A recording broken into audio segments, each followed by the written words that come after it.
let's get it. Shyster. I opened up the string, Kristen in German.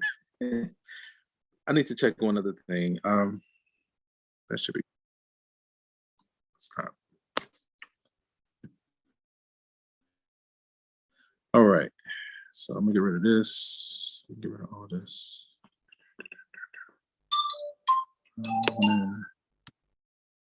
Let me share my screen. We're gonna start the broadcast. Okay. All right, gentlemen, give me a split second. Come on.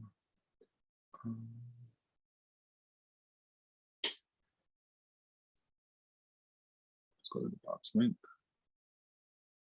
And the syllabus, that's fine. Okay, 7:15, 6 to 7:15, hour 15 minutes. Okay, cool. So we got a solid hour. Okay, cool. Optimize the video. So let me confirm something. Where is it? Didn't show it there.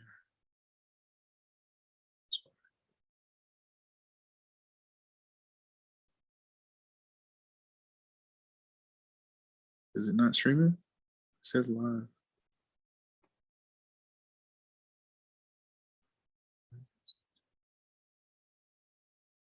Oh, I know. Okay, let's go like this. That's why I didn't go through. Yes, again.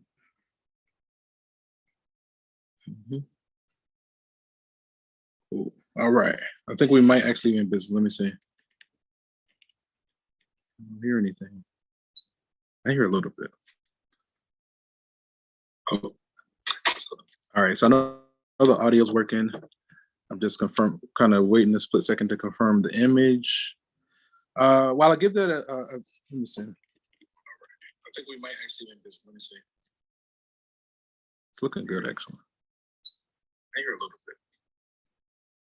Yeah. Oh. All right, so the audio's working. Okay, that's good enough for me. Okay. All right, gentlemen, sorry for the slow start. Like I was saying, whatever document I had pulled up, you know, this stuff is temperamental. The math font was like all jumbled. So I was like, I knew what I had to do to fix it. It just caused a delay. Let's see. So we're at the top of week 2. This is Calculus for Business. Last week, all we did was go through the orientation and try to get people set up. Let me check the chat really quickly. I know I saw a notification there. Let me see. I think there is a group me. I would encourage you guys to work together. We have an ambitious schedule, right? Last week on the schedule, we were scheduled to go through 2 sections, right? Something like that. So the goal for the end of this week, we're really trying to get through 4 sections. That is ambitious. I don't really want to rush. That's why I do my pre-recorded lectures, all right? So if you're just joining us, anything that I intend to say as a group, I already have a recording of full, because I took some time and like made full regular pace lectures for each section, right?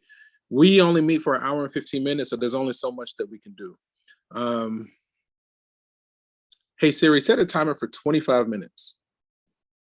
25 minutes, starting now. So what I want to do with that is we'll take 25 minutes to go through as much of section 1.1 together as we can. When that timer goes off, I'll pause for a moment, and then we'll use the rest of class to go through as much of section 1.2. And I do have to do that maneuver again, so that's going to eat up a little bit of time, but we'll do the best that we can.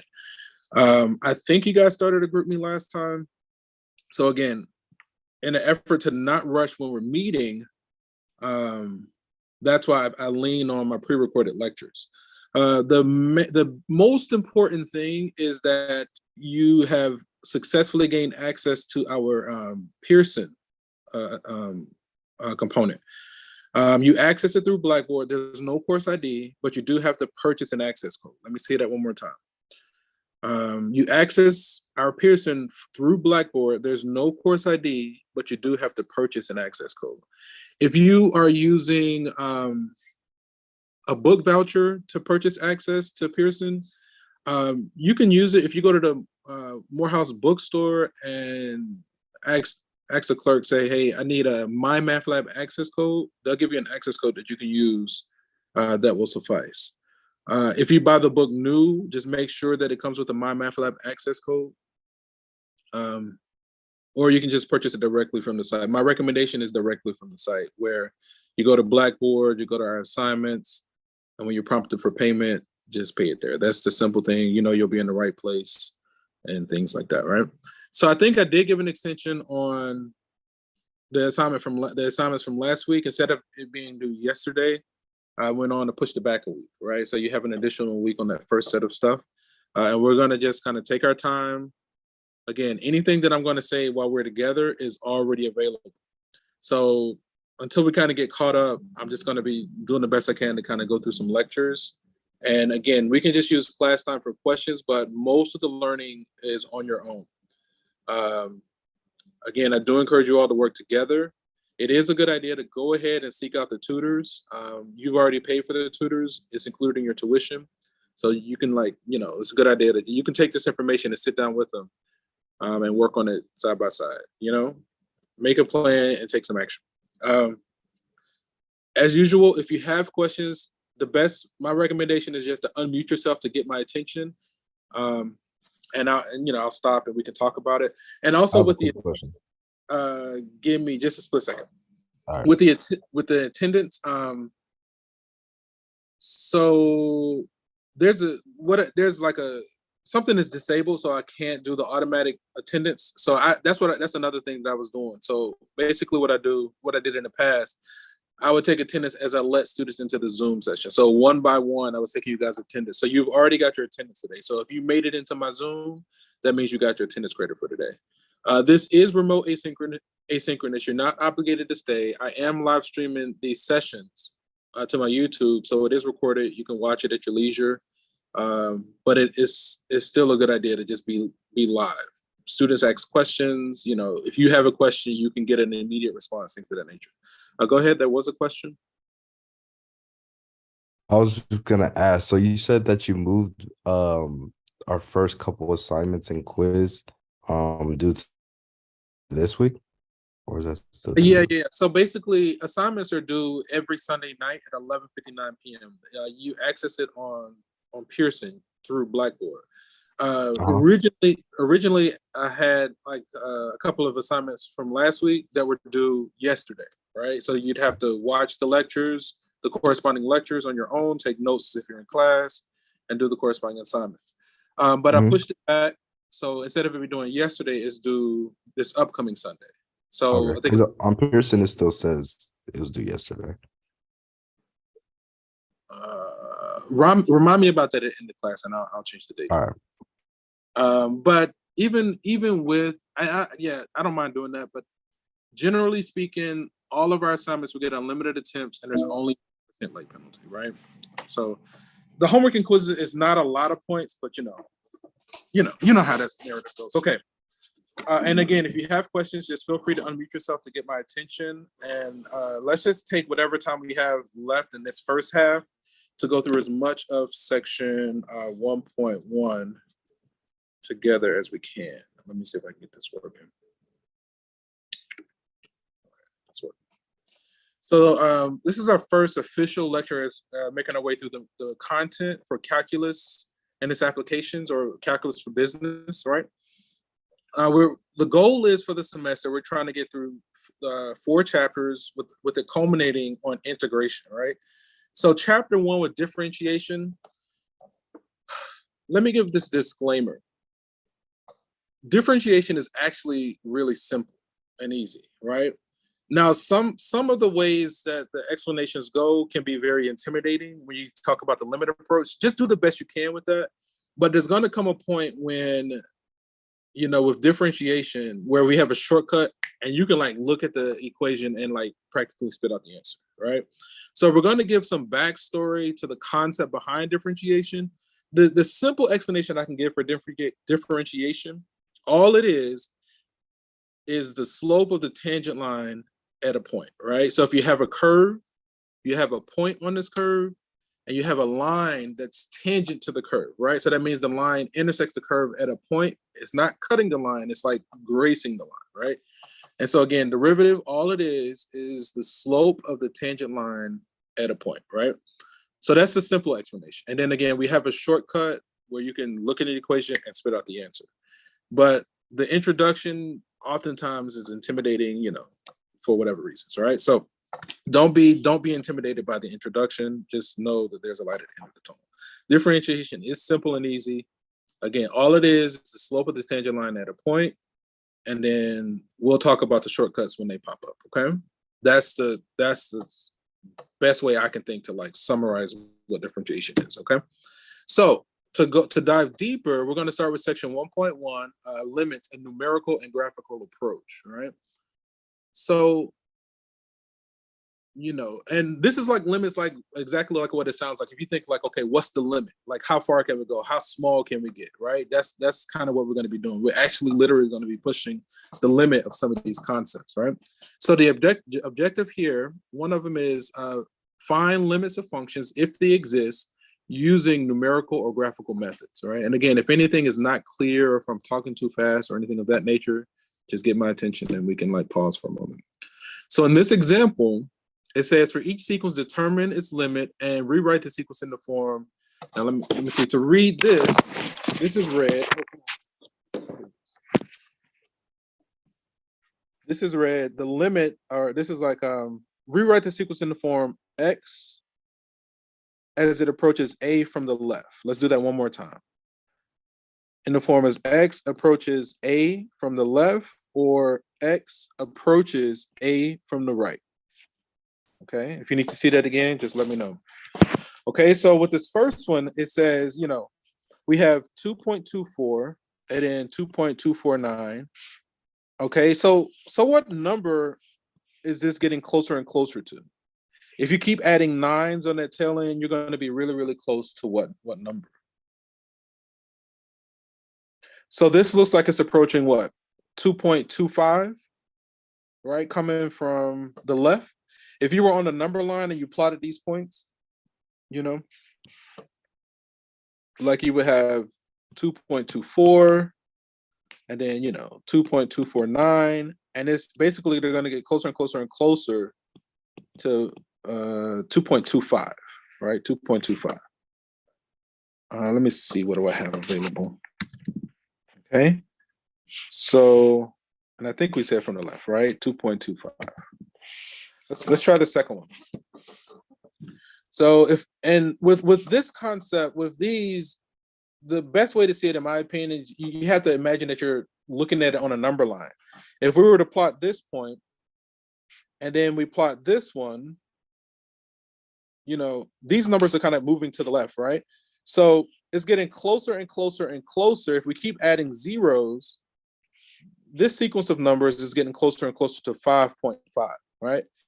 And then you have to ask yourself, are these numbers, is this sequence on the left-hand side of 5.5, or are they on the right-hand from the right? I think these are approaching 2.25 from the left, right? Okay. So on and so on. Let's see. And then this last one, we have 1/2. Let me see. How are we generating these? These right? It looks like the bottom, we're multiplying by 2, right? And what are we doing on top?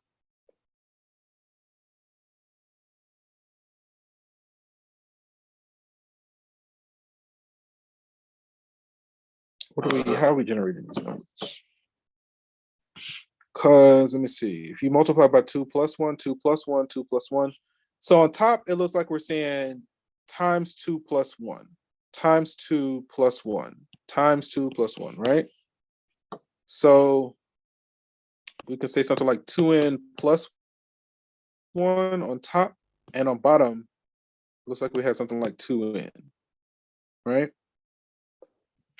But you can kind of see, okay, the goal is we're trying to see, okay, these numbers are getting closer and closer to what, right? So here we have 63/64. That's really close to 1, right? It looks like these numbers are getting closer and closer to 1, and we're approaching 1 from the left. Okay, let's see, how do we do? I think we got this one, the 2.25 from the left. Then we said 5.5 from the right.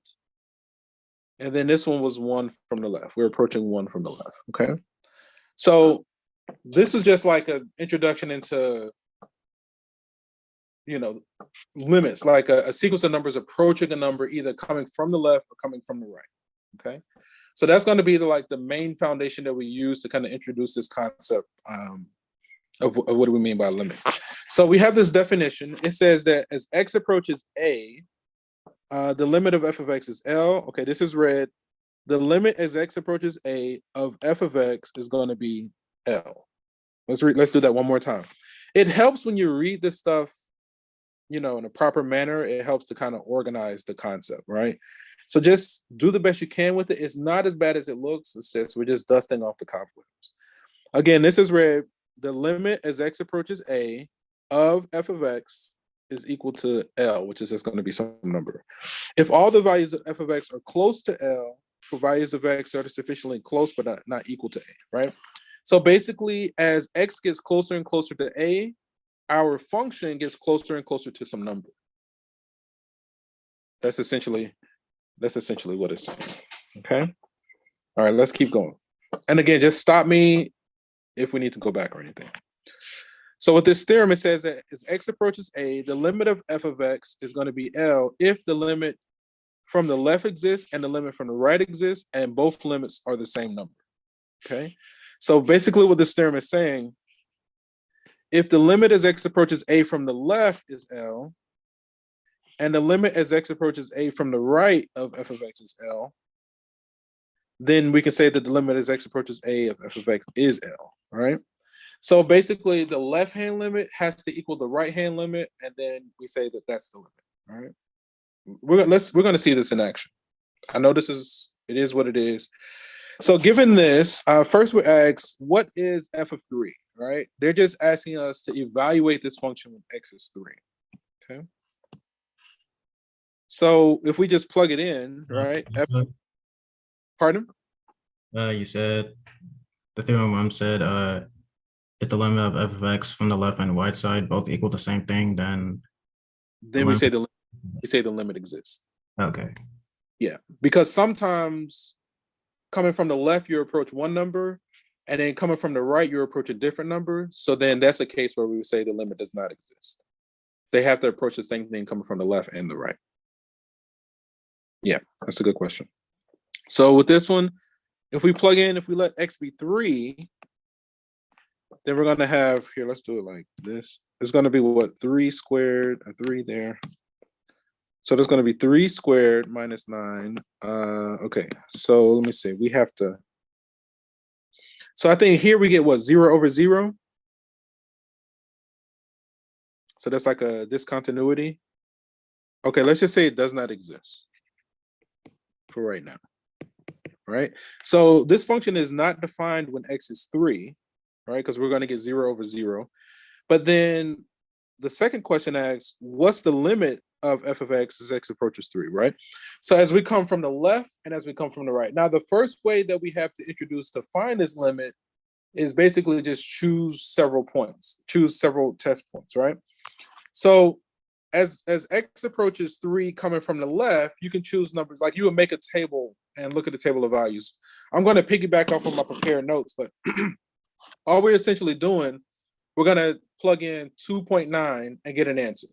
Then we're going to plug in 2.99 and then get an answer. And then 2.999 and then get an answer.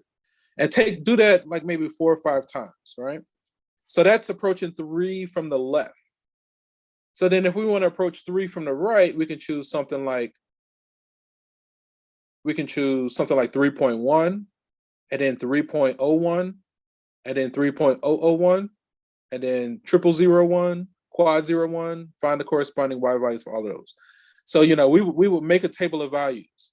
I'm going to do the following.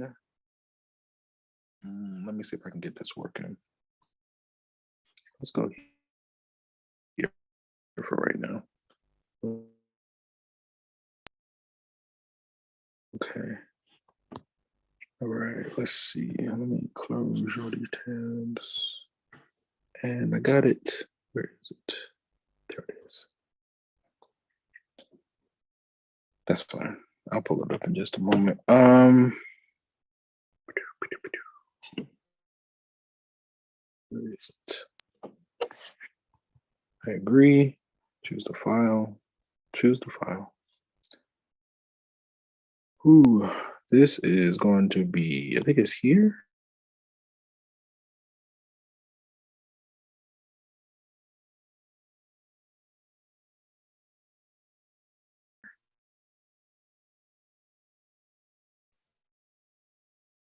Come on. We'll go back. Where's the home page? That's good to know. Is it this one? It might be this one. I don't think it's that one. Oh, that looks good. Okay. Yeah, that looks good. Okay, reload and refresh. Cool. That's good enough for me. Okay, so I'm under the impression that you guys can see this calculator. We're gonna go with it. Okay. So let me see. What I'm gonna do, yes. It's a little blurry on my screen. Yeah. I don't know what I can do about that. If I go like this, maybe that might help it. I don't know how to make that more crisp. If I go to my y equals, I'm going to put in x squared minus 9 divided by x minus 3, right? So that's the original function, okay?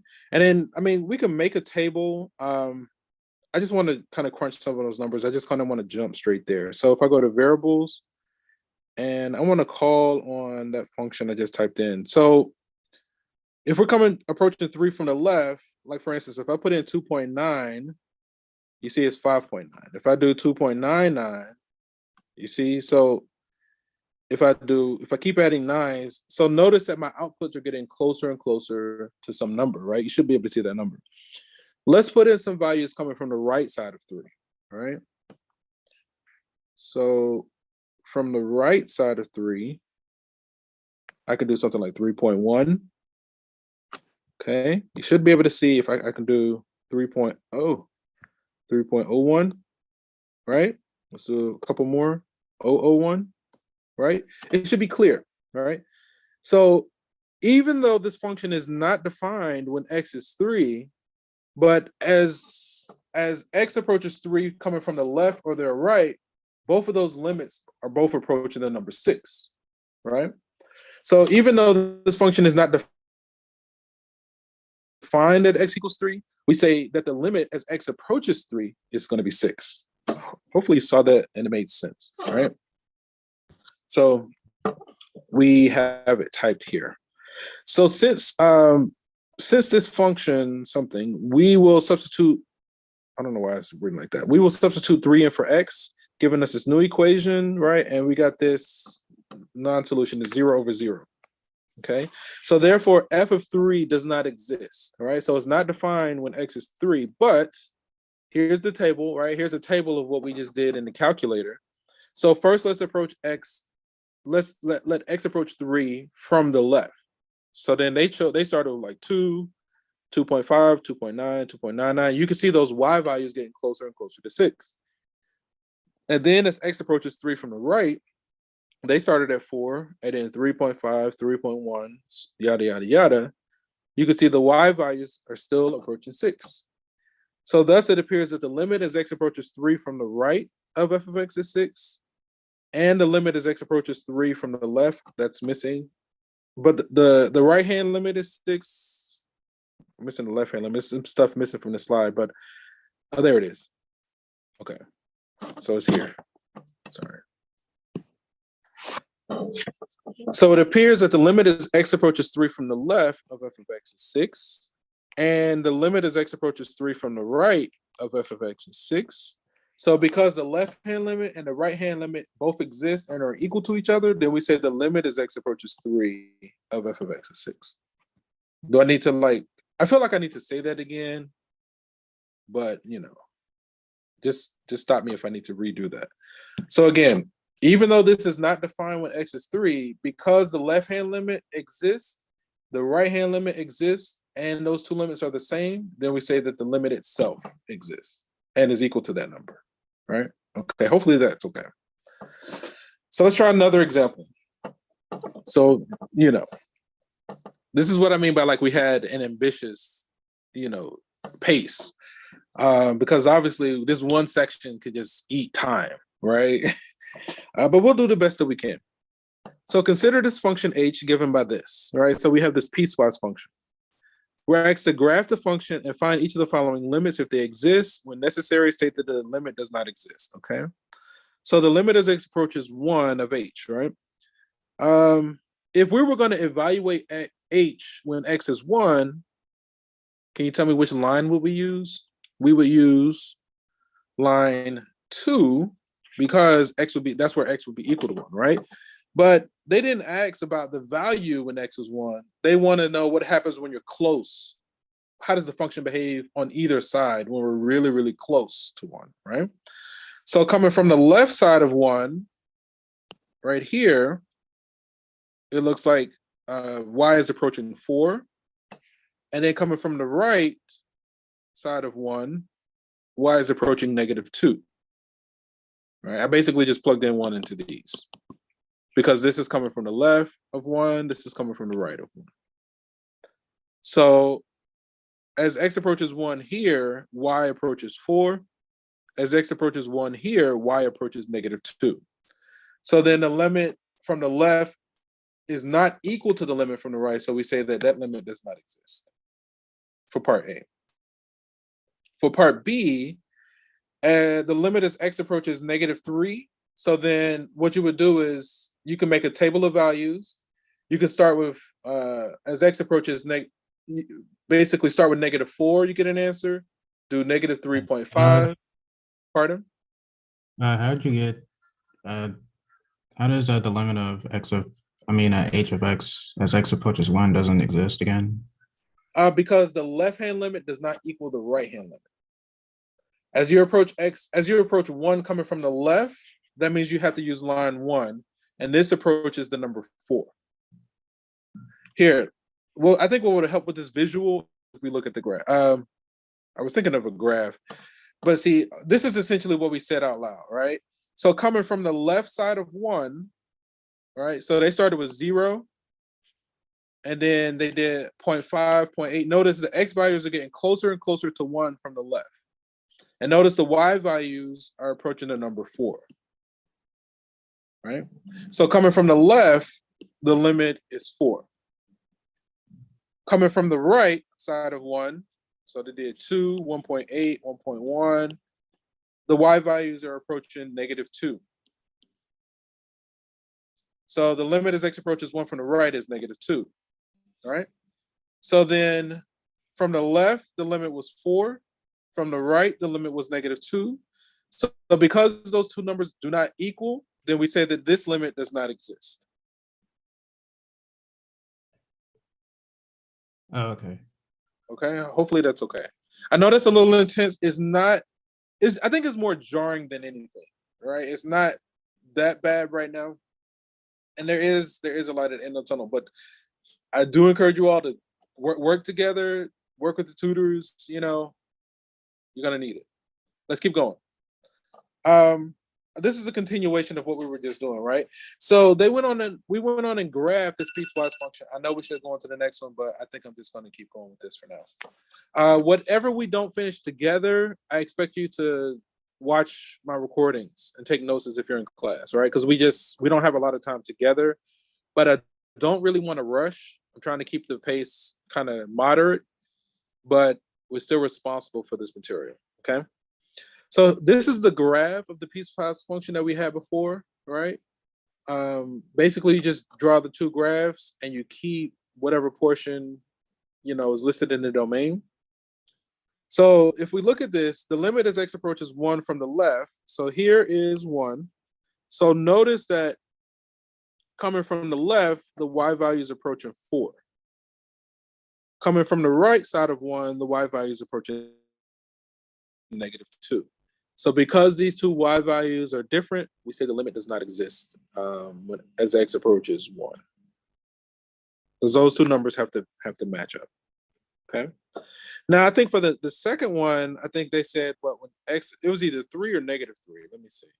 -3, right?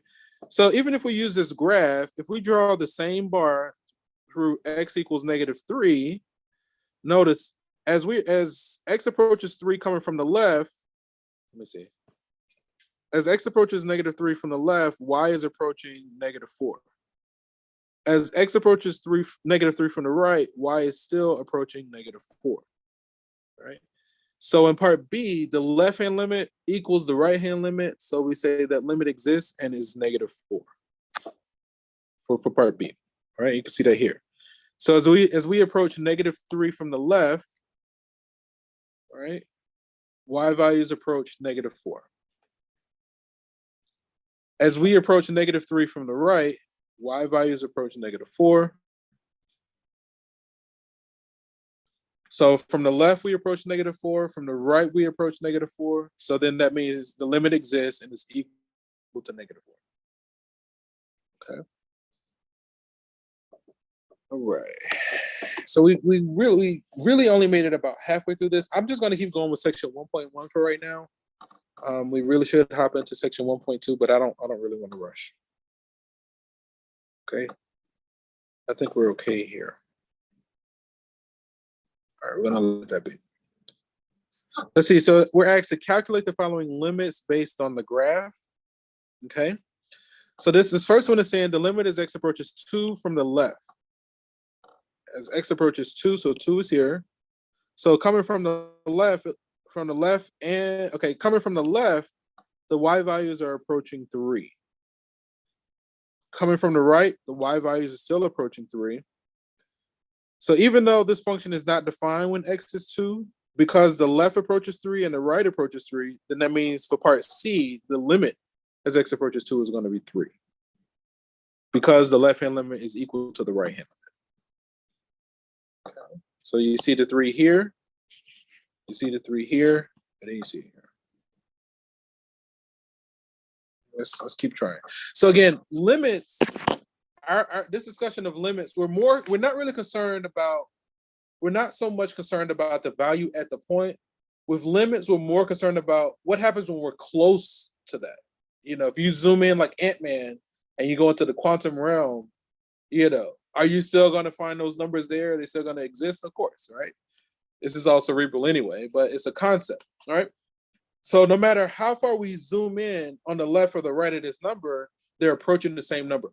Now, we're not concerned at that point. When x is actually 2, that the limit isn't really concerned about that. That's a different concept. That is called continuity. But as far as limits, it's just as we get close to this coming from the left, is it equal to as we get close to this number coming from the right? That's all that the limit is concerned about, is when we're close. Okay. I like the Marvel reference. Like, that's how the Marvel would be kind of fun to me, because they do a fairly decent job of, like, you know, incorporating science.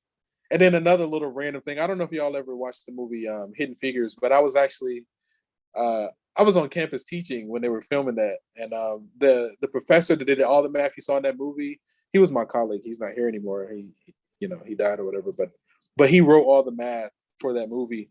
And in the scenes in Hidden Figures where Taraji was like running back and forth in the rain, I was actually teaching. I was actually above her. You know, they brought in like a rain machine. They brought all these like old cars or whatever on the campus. And so I stopped class. I was like, yo, guys, give me a second. My wife is running back and forth with the rain.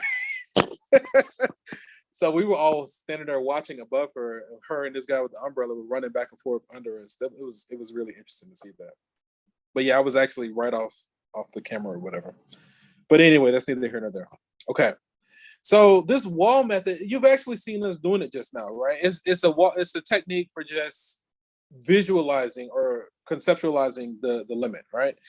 So as an alternative approach to example 1, we can draw a wall at x equals 1 as shown in blue on the following graphs.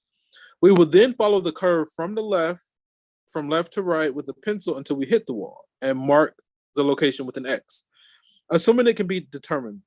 Then we follow the curve from the right to the left until we hit the wall and mark that location with the X. If the locations are the same, then we have a limit. Otherwise, the limit does not exist, right? And you kind of saw us do that. Let's try this again, right? So in example 2, notice as we trace from the left to the right, it hits the wall right here. As we trace from the right to the left, it hits the wall right here. So because this function, when x is 1, hits the wall in 2 different locations, that's why the limit does not exist, right, for that one.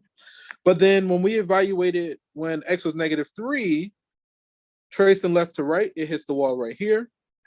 Tracing right to left, it hits the wall in the same location. So because it hits the wall coming from the left and coming from the right, then we said that the limit exists and is equal to that y value. Okay. This is interesting. Like I'm watching my stream on my phone while I'm live. There's a delay, but I'm just making sure the image is working, right? Hopefully you guys have subscribed to my YouTube, and you definitely want to turn on your notifications. That way, when I start replying to inquiries from the homework, once you start having questions from the homework, make use of the Ask My Instructor tool on Pearson. It'll send me a screenshot of your question.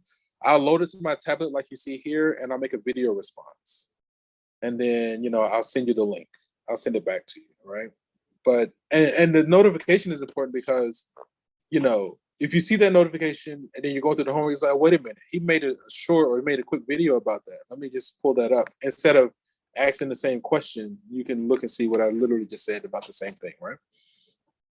Okay, let me check Zoom because I'm pretty sure I'm missing some people. Okay, let me get this student, and I'll check that. Oh, come on.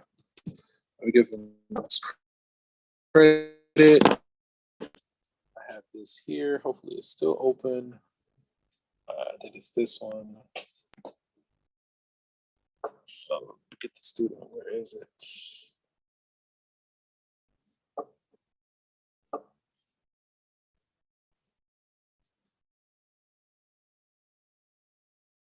Okay, we got it.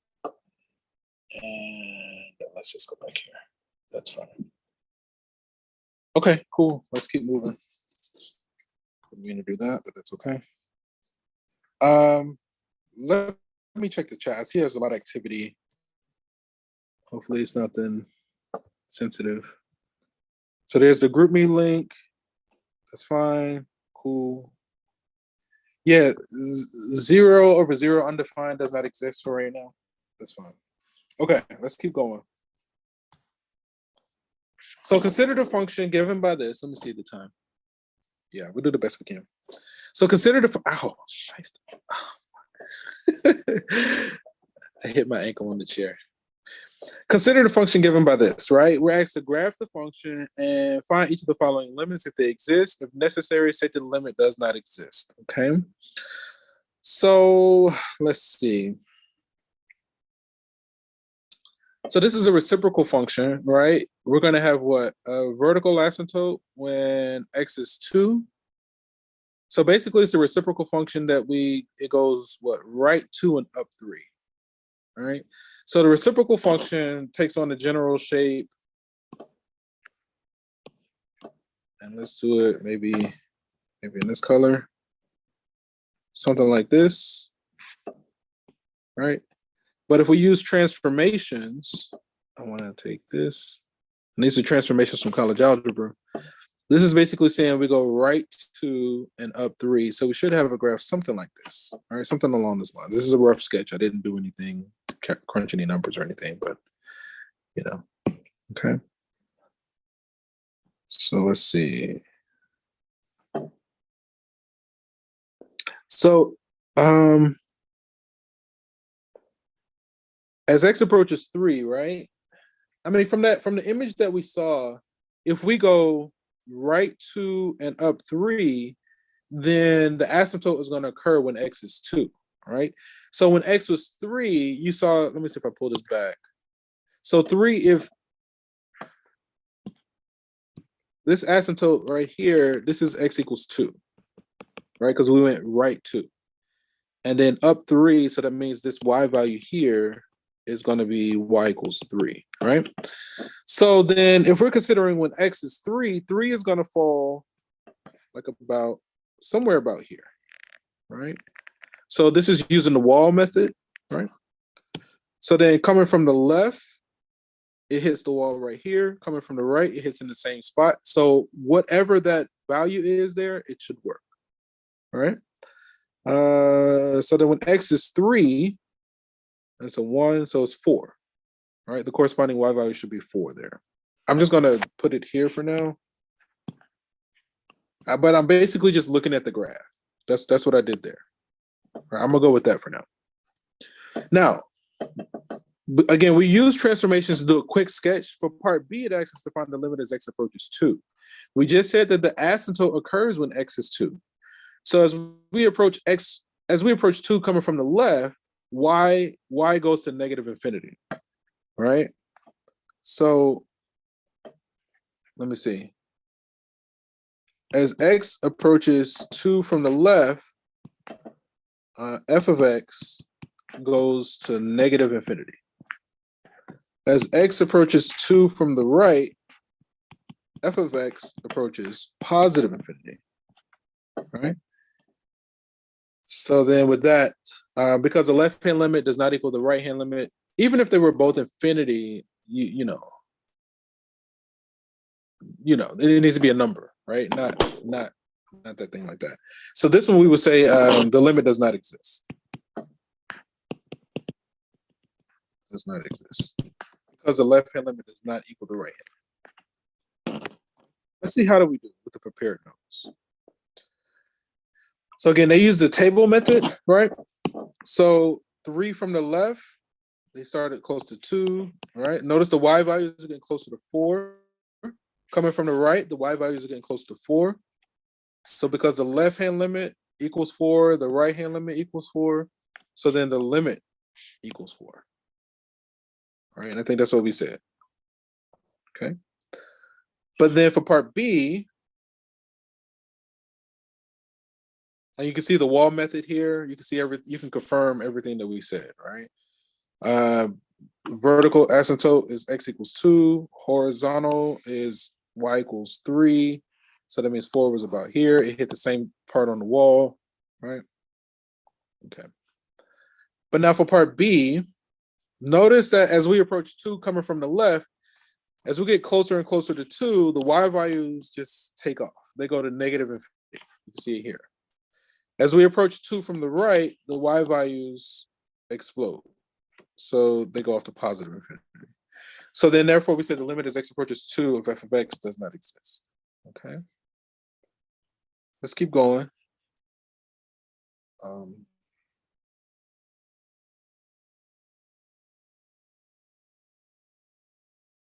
you can see, again, the wall ended up being the asymptote. So as we approach the wall from the left, y goes to negative infinity. As we approach the wall from the right, y goes to positive infinity, right? So the limit does not exist, okay? Okay, so consider this function again given by this. Now, this one is asking for the limit as x goes to infinity, right?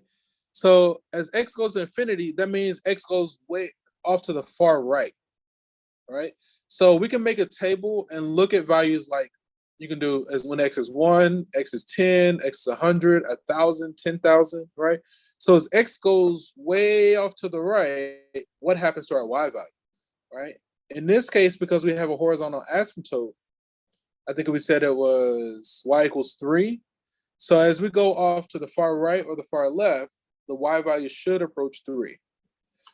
We can cross horizontal asymptotes. The horizontal asymptote more so talks about how the function behaves in the long term. Vertical asymptotes, we can't cross those. We don't touch those, right? You can cross a horizontal one, but that's just talking about how the function behaves in the long term. Vertical ones, we don't cross those, right? Generally speaking. Okay. Right. So this limit, and you can kind of look at it here like this.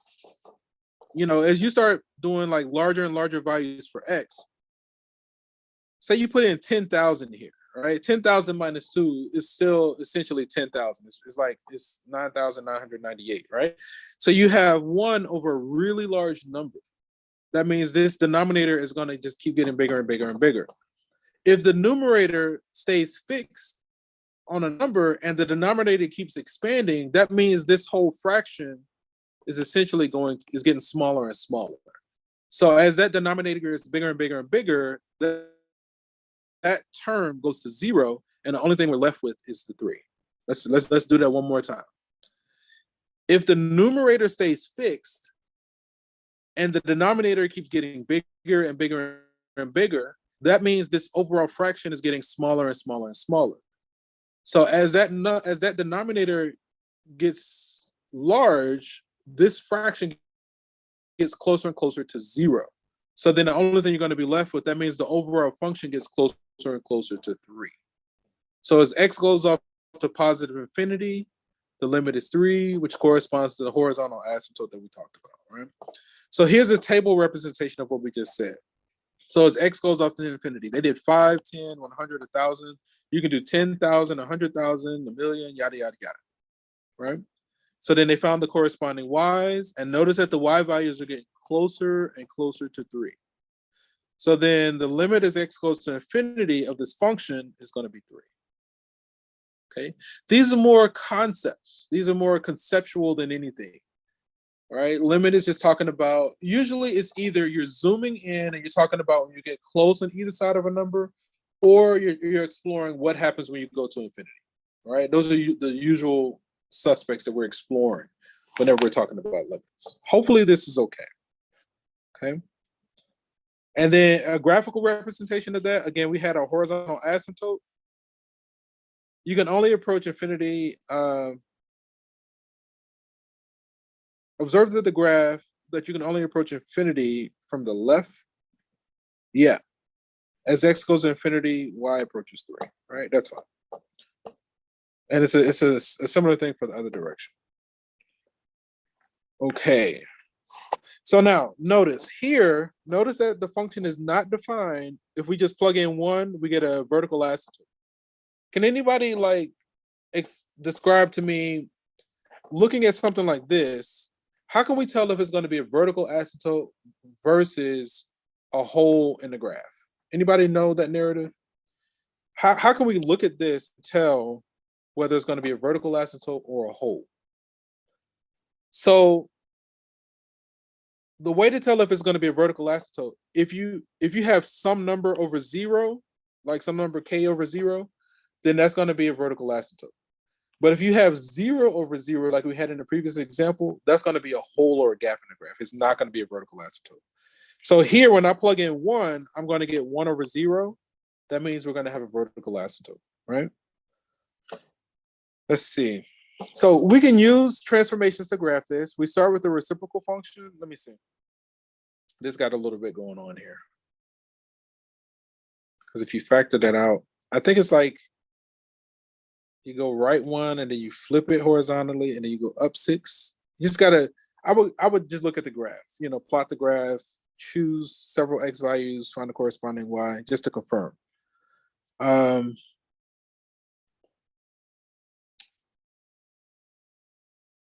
We go up 6, yeah? Okay. So we can't just plug in 1, but we could make a table of values, right? Let me see, the vertical asymptote, yeah, if we plug in 1, we get 1 over 0. So that means we have a vertical asymptote when x is 1. That means the limit does not exist for part A, right? So as x approaches 1, it should be does not exist, because that's essentially going to be a vertical asymptote. I see the time. We got a solid 15 minutes, so we're going to take advantage of it. Now, as x approaches 2, is not on an asymptote or anything, so we can essentially just plug in 2. You can do the table of values. You can do the 1, 1.5, 1.9, 1.99. When we just plug in 2, that's a -1, we get 5, right? Because it's not, it's not like a vertical asymptote or any kind of funky anything. It's just part of the curve. Then, essentially we can just plug in, right? This one should be 5. So the first one should be does not exist. The second one should be 5. And then as we go off to the far right, it should approach the horizontal asymptote.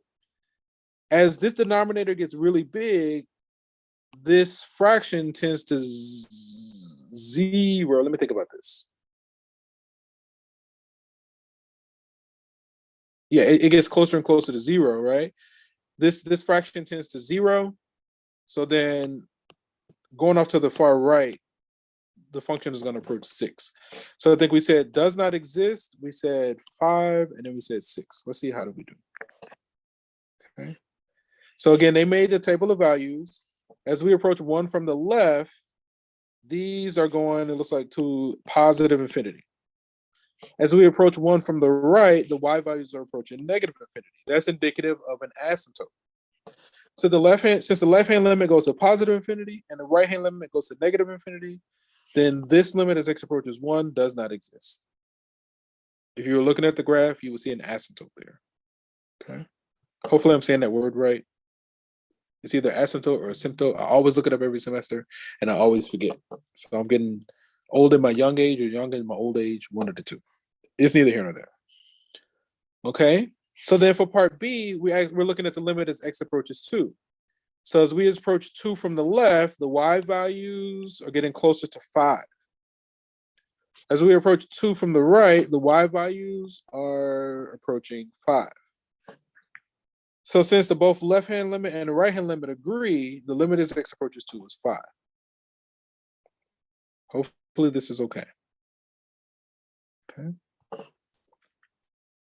And then as x goes off to infinity, so as x gets really large, the y values approach 6 because of the horizontal asymptote. And you can do something similar to confirm. I don't know why they say left and right hand limit there. But yeah. Okay. Let me see. Okay. I really want to touch on 1.2, but I think I'm gonna just go ahead and save. We're gonna be a little bit behind. I think I'm gonna go ahead and just save 1.2 for Wednesday. We'll still be behind, and basically what I'll do, I'll probably just keep going through lectures until we get caught up. So with this remaining about 10 minutes, let me take some time. First, let me kind of open the floor for any questions. And while you guys think of the questions, I'm going to go ahead.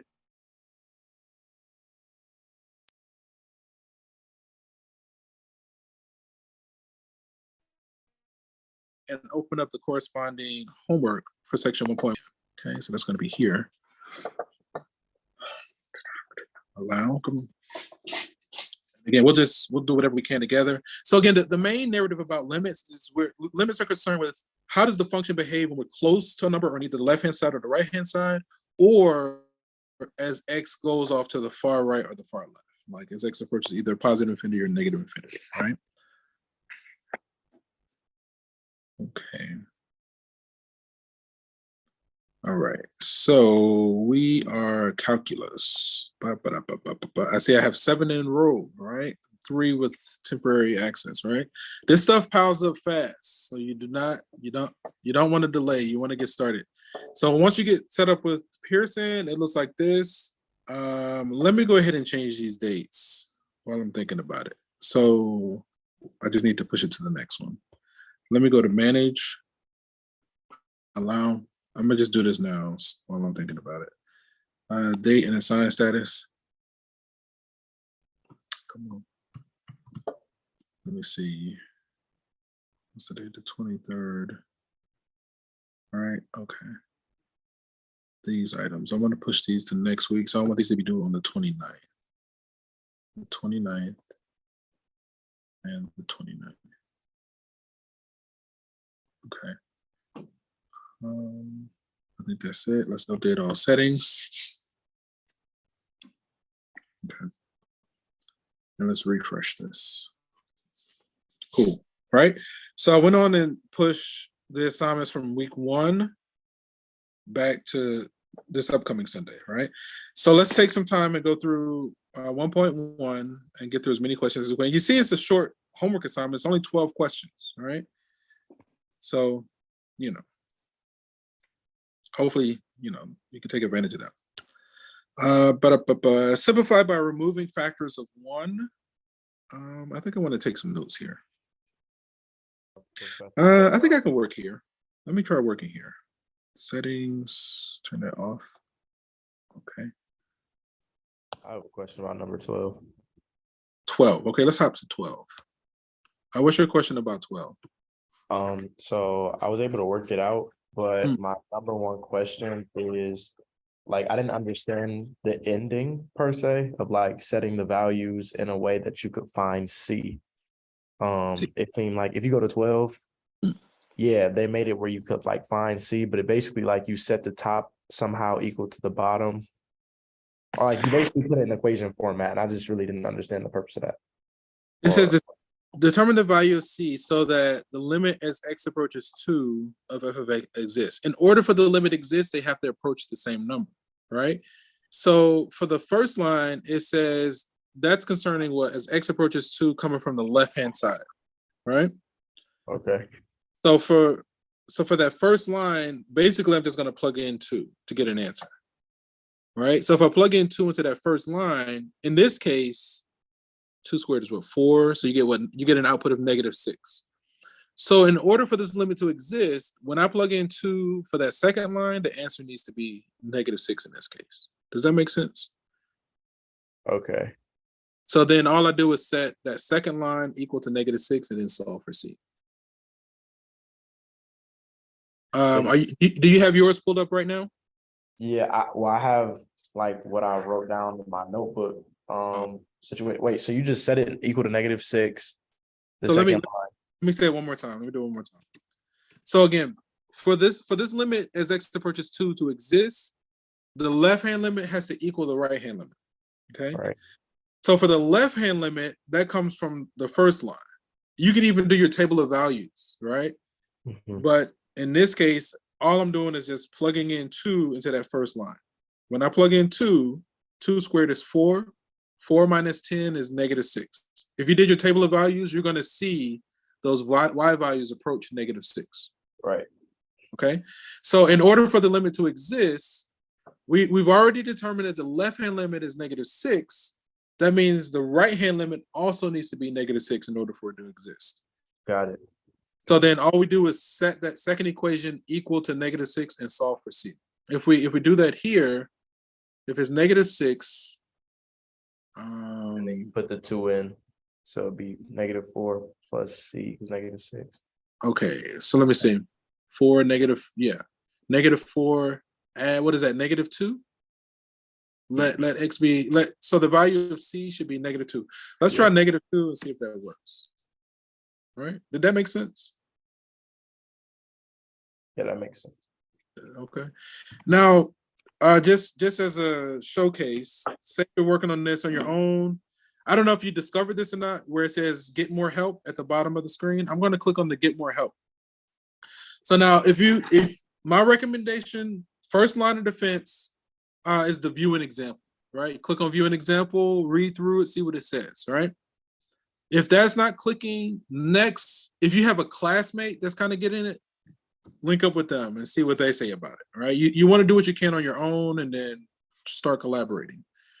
If between you and your peers aren't getting it, the next line of defense that I would recommend are the tutors, right? And then once you've done all you can do on your own with your classmates and the tutors, that's the best time to ask me. Sometimes when students come straight to me and I give the explanation, they get like overwhelmed, right? I'm going straight to the clean and crisp as an explanation I can give. But a lot of times it's like information overload for the students. But if you follow the suggested order where you do what you can on your own, do what you can with your classmates, do what you can with the tutors, then when I give the exact same presentation, it clicks usually. But you kind of have to go in that order. So you can try to ask my instructor. Again, it'll send a screenshot of your very question. It'll email it to me. You say, hey, Mr. Phifer, I'm stuck on this. Can you walk me through this one? I'll load it onto my device as if we were in class. I'll make a video response, load the video response from YouTube. I'll load the link to you. I just basically reply back with the link. And that's how I do my video responses. So that's why it's important to be subscribed to my channel with your notifications turned on. So when I start doing these replies, you can at least be aware of some of the questions that I've touched on. That was actually a really good question. Are there any other questions before we go our separate ways? Okay, let's let me at least do one more. Let me try this first one. Okay, so simplify by removing factors of 1. I'm tempted to just work here just for the sake of time. Right, it might be a little bit jumbled. So for instance, the numerator, we have difference of squares, right? So factoring, you should be comfortable with factoring. I do acknowledge that many students are not comfortable with it. Hopefully this thing is still working. Go live. I do have a handout section for factoring, and on Blackboard in the box link section, there's an entire chapter devoted to factoring. But anyway, here we have difference of squares. So this factors into r minus 5 times r plus 5. I'm just taking notes. I usually write it out. And then on the denominator, we have a trinomial, right? So we're looking for two binomials. That plus tells me the two signs are the same. That negative tells me they're both negative, right? So we're looking for r minus and r minus. Two numbers that multiply to give us positive 25 and add to give us 10 are negative 5 and negative 5, right? So then from here, we can see the r minus 5s cancel. And it looks like we're going to be left with r plus 5 over, where is this coming from? This is an augmented review. That's why it's like that. So that's going to be r plus 5 over r minus 5. So that was just something from, that was nothing from like what we talked about. Let me just check that one. Okay, let me see the time. We got a full 2 minutes. Let me try to get to one from, that's another review. So at least the first two questions are review. Okay, let's do this one because this is something we talked about today. As x approaches 6, the value of this approaches what, right? So this graph, we have this 2x plus 8. If you did y equals 2x plus 8, that's just going to be a straight line. It's a diagonal line with a y-intercept of 8 and a slope of 2. So with this one, if you visualize a line, if you did the wall method through x equals 6, coming from the left and coming from the right, they're going to approach the same y value. So you can just plug in 6 here. 12 and 8 is 20. So I'm just going to put 20. All right, all I really did was just plug in the 6 on this one. Let's do one more and we'll call it a day. So this notation is red. Okay, so this is red. The limit as x approaches 5 from the left. With that superscript, the plus and minus, the minus means from the left. So this is where the limit as x approaches 5 from the left of f of x, right? The limit as x approaches 5 from the left. So it should be A, all right? Let's go with A. Yeah. Okay. All right, guys. I didn't really want to keep it much longer than that. We are at time. Did you guys have any questions? Let me go ahead and make a copy. So if you saw me writing, how did that happen? But at least we got through section 1.1. I'm just come on. No. Jeez, okay, sorry. Let me share. I want to send this to Box. Now the proper folder. Come on. Trying to get my students out of here. Let's try this again. It's kind of being slow. I want to send this to Box. Come on. I don't know why my folders aren't loading. All right, I might have to send this later. It's not giving me the option. Okay, I'll try to log out and log back in, but I'll send a copy of whatever you saw us working on today. Basically, to access it, you go to Blackboard, you open up our main folder, and there's going to be, I think it's folder item number 2. It says box link. The one that says box link, that's where you're going to find these notes. Okay. If there aren't any burning questions, we're going to go ahead and end the session here. And from one beautiful mind to another, enjoy the rest of your day, guys. I'll see you on Wednesday, same time, same place. And we'll probably go through section 1.2. Okay. Take care.